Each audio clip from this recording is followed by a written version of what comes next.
Hello అండి. మీకు తెలుసా నిసార్ ఉపగ్రహాన్ని మన ఇస్రో ఇంకా నాసా రెండు కలిపి ఈ కొలాబ్ని 2024లోనే స్టార్ట్ చేశాయి. నిసార్ అంటే నాసా ఇస్రో రెండు కలిపి చేశాయి కాబట్టి NASA ISRO synthetic aperture radar దీని ఫుల్ ఫామ్ అనమాట. ఇది అసలు ఇది ఎందుకు కనుగొన్నారు, ఎందుకు దీన్ని తయారు చేశారు అని అంటే మన వాతావరణంలోని, మన పర్యావరణంలోని, ఇంకా భూమిపై జరుగుతున్న ప్రతి ఒక్క అంశాలను మనకి రిపోర్ట్ చేయడానికి. లైక్ ఇప్పుడు భూకంపాలు, భూ ఉపరితల భూ సంచలనాలు, ఇంకా వ్యవసాయ రంగాలు, వ్యవసాయ మార్పులు, పర్యావరణ మార్పులు, ఇలా ప్రతి ఒక్కదాన్ని మనకి స్కాన్ చేసి మనకి రిపోర్ట్ అన్నది ఇది ఇస్తూ ఉంటుంది.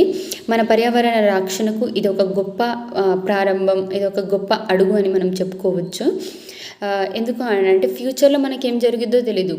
ఇది మనకైతే ఎలా సహాయపడిద్ది కదా. సో ఇంకా ఏంటి అని అంటే నాసా నుంచి ఎల్ బ్యాండ్ను, ఇంకా అలాగే ఇస్రో నుంచి ఎస్ బ్యాండ్ను తీసుకున్నారు కాబట్టి దీన్ని డ్యూయల్ ఫ్రీక్వెన్సీ శాటిలైట్ అని కూడా అని అంటారు. ఎందుకంటే నాసా నుంచి ఎల్ బ్యాండ్ను, అలాగే ఇస్రో నుంచి ఎస్ బ్యాండ్ను తీసుకొని దీన్ని యూజ్ చేశారు కాబట్టి అందుకనే డ్యూయల్ ఫ్రీక్వెన్సీ శాటిలైట్ అని కూడా దీన్ని అంటారు.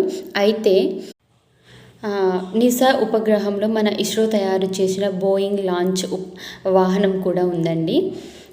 అయితే ఇది ఎందుకు ఇప్పుడు న్యూస్లో వస్తుంది అని అంటే ఇది 2024లోనే ఈ కొలాబరేషన్ని నాసా అండ్ ఇస్రో రెండు స్టార్ట్ చేశాయి. బట్ ఇప్పుడు న్యూస్లో ఎందుకు వస్తుంది అంటే ఇప్పుడు జూలై 30న దీన్ని లాంచ్ చేయబోతున్నారు, అంటే ఉపయోగించబోతున్నారు ఈ శాటిలైట్ని. సో అందుకనే మనకి న్యూస్లో ఇచ్చారు. 2024లో స్టార్ట్ చేశారు అండ్ 2025 జూలై 30న దీన్ని లాంచ్ చేయబోతున్నారు. ఓకేనా? Thank you, bye bye.